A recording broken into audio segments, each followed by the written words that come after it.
Good morning, class. Today we will study class 8 geography first chapter, second chapter land, soil, water, natural vegetation and wildlife. तो आज हम पढ़ने वाले हैं second chapter geography का class 8 का. So first land. Land is among most important natural resources. It covers only 30% of the Earth's surface and small percentage are not habitable. सो हम कह सकते हैं जो पूरा अर्थ का जो टोटल सरफेस है उसका लगभग 30% ही लैंड है, बाकी सब ओशंस है. सो यहाँ पे जो 30% लैंड है उसमें भी बहुत सारे कुछ परसेंट ऑफ लैंड ऐसे हैं जहाँ पे इंसान जो है वो रह नहीं सकते हैं, जिसको हम इनहैबिटेबल एरियाज को में कह सकते हैं. जैसे कि कह सकते हैं माउंटेन्स, डेजर्ट, डेल्टास, ये सारे जगह है जहां पे लोग जो है वो नहीं रह सकते हैं या फिर वो ह्यूमन हैबिटेट के लिए फेवरेबल या फिर अच्छा नहीं माना जाता है. ठीक है, तो इसी तरह से जो भी लैंड एरिया है वो इनहैबिटेबल और हैबिटेबल में कन्वर्ट हो जाता है, या फिर जो भी वहां का लैंड फीचर्स है या फिर टोपोग्राफी है या फिर लैंड किस तरह का है तो उसके हिसाब से वहां पे पॉपुलेशन भी बढ़ती है. अब हम सब जानते हैं कि जो लोग हैं वो उन एरिया में कभी भी रहना नहीं चाहते हैं जहां पे एग्रीकल्चर नहीं हो, ट्रांसपोर्टेशन नहीं हो, बिल्डिंग्स जहां पे वो बना नहीं सकते हैं. For example mountains, desert, deltaic region, ये सारी चीजों में लोग नहीं रहना पसंद करते हैं. लेकिन सबसे ज्यादा पॉपुलेशन हमें उन एरियाज में मिलते हैं जहां पे जो सरफेस है वो फ्लैट होता है, जहां पे एग्रीकल्चर हम कर सकते हैं, जहां पे रिवर्स हो जिससे हम इरिगेशन फैसिलिटी कर सकते हैं. प्लेन्स लैंड में लोग ज्यादा मिलते हैं क्योंकि वहां पे ये सारी चीजें जो है वो बहुत ही ज्यादा फेवरेबल हो जाती है या फिर ह्यूमन के अंडर में होती है. तो यहाँ पे बहुत ज्यादा पॉपुलेशन हमें वर्ल्ड वाइड मिलता है. तो हम दूसरा देख लेते हैं factors affecting uneven distribution of population.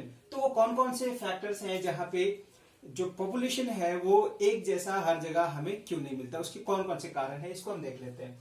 First, it is mainly due to varied characteristic of land and climate. तो पहला टॉपिक है कि लैंड और क्लाइमेट वहां का कैसा है. फॉर एग्जांपल हम कह सकते हैं डेजर्ट, अगर हम एग्जांपल ले डेजर्ट का, तो डेजर्ट में क्लाइमेट जो है बहुत ही हार्श होगा, बहुत ही ड्राई होगा, बहुत ही हॉट होगा, जिससे कि ह्यूमन बींग्स वहां पे रहना नहीं चाहेंगे. क्योंकि पहला रीजन ये है कि वो एक ऐसा लैंड है जहां पे हम एग्रीकल्चर नहीं कर सकते हैं, जहां पे वाटर फैसिलिटीज नहीं है.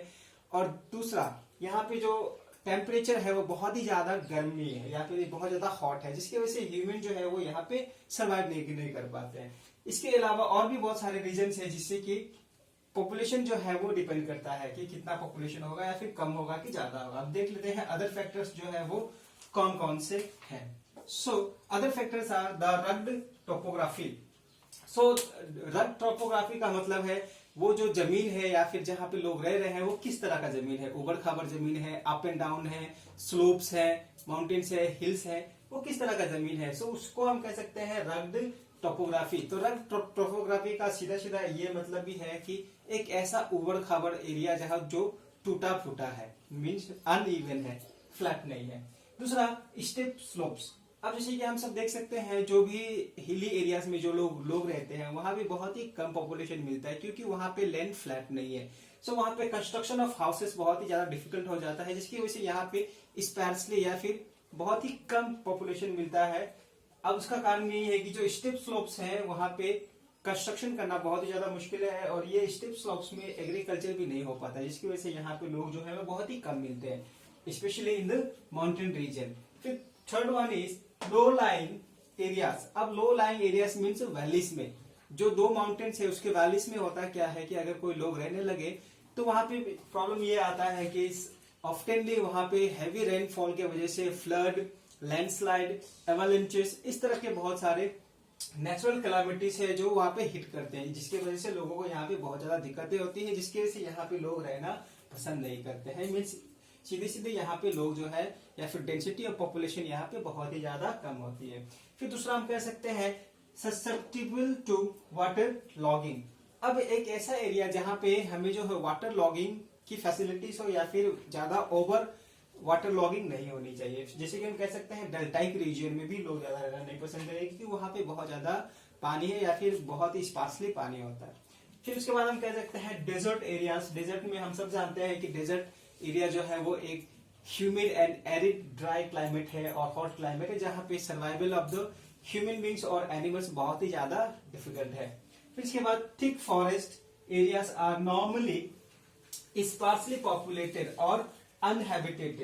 अब हम कह सकते हैं फॉरेस्ट में भी हम नहीं रह सकते हैं, क्योंकि फॉरेस्ट में भी बहुत ज्यादा वहां पे हमें प्रॉब्लम्स क्रिएट होती है। जैसे कि बहुत ज्यादा थिक फॉरेस्ट है, बहुत ही घना जंगल हो, तो वहां पे हो सकता है कि हमारे जो अगर हम जो हाउसेस क्रिएट करें उसमें हो सकता है कि बहुत सारे इन्फेक्शन डिसीजेज हो जाए, बहुत सारे वाइल्ड एनिमल्स हैं जो कि हमें क्या कर सकते हैं, डिस्ट्रॉय कर सकते हैं या फिर हमें हार्म पहुंचा सकते हैं। तो इसी तरह से बहुत सारी चीजें जगह ऐसी हैं पूरे वर्ल्ड में जहां पे हम बहुत ज्यादा उस एरियाज को यूज नहीं कर सकते हैं, इसलिए वहां पे बहुत ही स्पार्सली, बहुत ही कम पॉपुलेटेड या फिर बहुत ही कम पॉपुलेशन मिलता है, और वो एक ऐसा एरिया में आता है जहाँ पे अनहैबिटेटेड है, मीन्स वहां पे लोग नहीं रहना चाहते हैं। लेकिन अगर हम बात करें प्लेन्स की, तो प्लेन्स जो है वो एक परफेक्ट प्लेस है फॉर द सर्वाइवल और for the living of human beings. अब यहाँ पे जो फ्लैट लैंड है या फिर प्लेन्स है, इसमें बहुत सारे एडवांटेजेस है। पहला तो ये फ्लैट लैंड है जहाँ पे हम एग्रीकल्चर कर सकते हैं, कंस्ट्रक्शन कर सकते हैं, ट्रांसपोर्ट कर सकते हैं, इंडस्ट्रीज सेटअप कर सकते हैं। और वो प्लेन्स जहाँ पे रिवर्स है, उस रिवर से हम क्या कर सकते हैं, इरिगेशन कर सकते हैं, for drinking purpose, domestic purpose में हम इसको यूज कर सकते हैं। तो फ्लैट लैंड जो है वो बहुत ही एप्लीकेबल है या फिर बहुत ही ज्यादा सुइटेबल होता है लोगों के लिए, ताकि वो वहां पे रहें। इसलिए हम ऑफ्टेनली देखेंगे कि जो भी प्लेन्स हैं वहां पे पॉपुलेशन जो है वो बहुत ही ज्यादा हैवी होगा या फिर बहुत ही ज्यादा डेंस होगा comparatively mountain deltas and desert region में। ठीक इसी तरह से होता है क्या है, suitable land for agriculture, transport, construction which leads to the dense population. तो प्लेन्स में ये सारी चीजों की सुविधा मिलती है, कंस्ट्रक्शन में, एग्रीकल्चर में, ट्रांसपोर्टेशन में, इंडस्ट्री सेटअप करने में। तो इससे ज्यादा क्या होता है कि लोग यहाँ पे बहुत ही ज्यादा रहना पसंद करते हैं, जिसकी वजह से हमें प्लेन्स में ऑफ्टन बहुत ज्यादा पॉपुलेशन मिलती है या फिर क्राउड ऑफ द पॉपुलेशन जो है वहां पे बहुत ज्यादा होती है। अब हम बात करते हैं नेक्स्ट टॉपिक की, लैंड यूज। अब लैंड यूज जो है वो डिपेंड करता है कि वो किस तरह का लैंड है और उसमें हम कौन कौन सी एक्टिविटीज कर सकते हैं। For example use of land for agriculture, forestry, mining, building houses, roads and setting up industries. वो लैंड जहां पे हम ये सब काम कर सकते हैं, जैसे कि agriculture, forestry, mining, building houses, roads and setting up industries. तो ये वो होल प्रोसेस जहां पे हम ये सब कर सकते हैं उस पर्टिकुलर लैंड में, तो उसको हम कहते हैं लैंड यूज पैटर्न्स या फिर लैंड यूज। इसी तरह से जो लैंड है वो एप्लीकेबल है।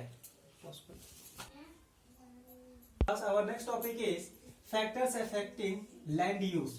So there are two factors affecting the land use: physical factor and human factor. So physical factors comes topography, soil, climate, minerals, and the availability of water. As you all know, what is topography? Topography means a distribution of land, such as mountains, desert, plateaus, etc. सीधे तौर पे हम कह सकते हैं topography हम कहते हैं कि जो जमीन जो है वो किस तरह का है, उसकी जो बनावट है वो किस तरह की है, उबड़ खाबड़ है, प्लेन है, खुरदुरा है या फिर किस तरह का है, उसको हम कह सकते हैं topography. Second one is soil, which type of soil है, फिर किस तरह का मिट्टी वहां पे मिलता है। दूसरा वो जो क्लाइमेट है वहां का, वो किस तरह का क्लाइमेट है, इस पे डिपेंड करता है। दूसरा वहां पे कौन कौन से मिनरल्स मिलते हैं, मिनरल्स मीन्स जो भी माइक्रो ऑर्गेनिजम्स है या फिर जो भी फॉर्मेशन ऑफ द सॉइल है, फ्लोरा एंड फोना का डिकम्पोजिशन वहां पे कितना होता है, ये सारी चीजें जो आती है मिनरल्स में। And second third one last one is availability of water. अब उस एरिया में पानी कितना है या फिर कितने वाटर सोर्सेस हैं वहां पे, this all comes under physical factor. Second one is human factor, population and technology. अब ये जो है फैक्टर्स अफेक्टिंग लैंड यूज में पॉपुलेशन और टेक्नोलॉजी एक बहुत ज्यादा इंपॉर्टेंट फैक्टर रखती है। अब वो ह्यूमन फैक्टर्स में आता है। अब ये किस तरह से आएगा, फॉर एग्जांपल अगर हम कह सकते हैं कि वो एरिया जहां पे बहुत ज्यादा एग्रीकल्चर प्रैक्टिस हो रहा है या फिर जहां पे बहुत ज्यादा टेक्नोलॉजी डेवलप हो गई है, फॉर एग्जांपल इंडस्ट्रीज। अगर हम कह सकते हैं कि मुंबई या फिर अहमदाबाद, ये सब ऐसे पार्ट्स है इंडिया में जहां पे बहुत ज्यादा इंडस्ट्रियलाइजेशन है, जिसकी वजह से यहाँ पे population, the burden of population भी बहुत ज्यादा है। फॉर जैसे कि जो भी पॉपुलेशन वहां पे जा रही है वो जॉब करने के लिए या फिर उनकी जो डेली अर्निंग्स है उसके लिए जा रहे हैं। अब इसका कारण ये है कि टेक्नोलॉजी जहाँ पे ज्यादा है वहां पे पॉपुलेशन भी ज्यादा होगी।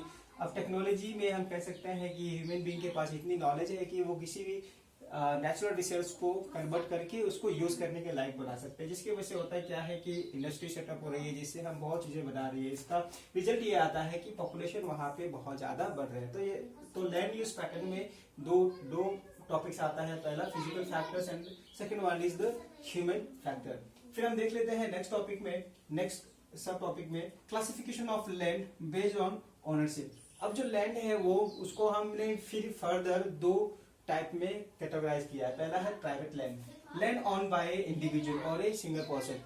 तो प्राइवेट लैंड मीन्स वो जमीन जो कि एक प्राइवेट इंसान का है, नॉट रिलेटेड टू कम्युनिटी और ए गवर्नमेंट। एक इंसान जिसका अपना खुद का जमीन है और वो अपने जमीन में जो भी चीजें करता है वो उसके प्राइवेट प्रॉपर्टी के अंडर में आता है, means a land owned by a individual.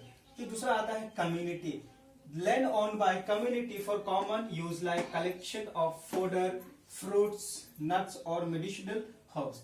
अब जैसे कि हम कह सकते हैं कम्युनिटी लैंड मीन्स एक ऐसा लैंड जो कि पूरा समूह या फिर जो उस गांव के लोग या फिर उस सिटी के लोग जो है वो एक कॉमन लैंड होगा जहां पे वो सब जाएंगे और उनपे सबका अधिकार होगा उस लैंड पे, और उसमें हो सकता है बहुत सारे काम कर सकते हैं जैसे कि कलेक्शन ऑफ फोडर मीन्स चारा, जो भैंस गाय बकरियों के लिए जो चारा चाहिए, जो घासें चाहिए, उसको हम क्या कहते हैं, फोडर कहते हैं। और दूसरा उन एरियाज में जो भी फ्रूट्स हैं वो कलेक्ट कर सकते हैं।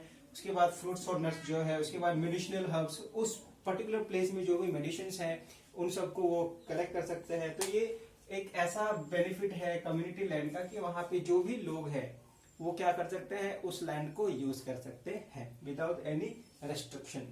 फिर हम देख सकते हैं third, our next topic is major threat of the environment. अब हम बात करते हैं वो कौन कौन से मेजर थ्रेट है एनवायरनमेंट के। So first one is land degradation, landslide, soil erosion, desertification, agriculture and construction activities are the major threats of the environment। अब मेजर थ्रेट्स कौन कौन से हैं? लैंड डिग्रेडेशन, हम सब जान रहे हैं जैसे ही बर्डन ऑफ पॉपुलेशन बढ़ रहा है पूरे वर्ल्ड में, तो इससे हम बहुत ज्यादा लैंड को पोल्यूट कर रहे हैं by using more fertilizers, insecticides, pesticides which make our soil saline day by day. जो हम लैंड में फर्टिलाइजर्स यूज कर रहे हैं उससे हमारा जो सॉइल है वो एसिडिक हो रहा है और सॉल्टी हो रहा है, जिसकी वजह से हमारा लैंड जो है वो पोल्यूट हो रहा है। और भी बहुत सारे रीजन है जिसमें हम अनवांटेड डिस्पोजल ऑफ केमिकल्स या फिर इंडस्ट्रीज का जो भी वेस्ट है उसको हम सीधे लैंड में फेंक देते हैं, जिसकी वजह से लैंड जो है वो पोल्यूट हो जा रहा है।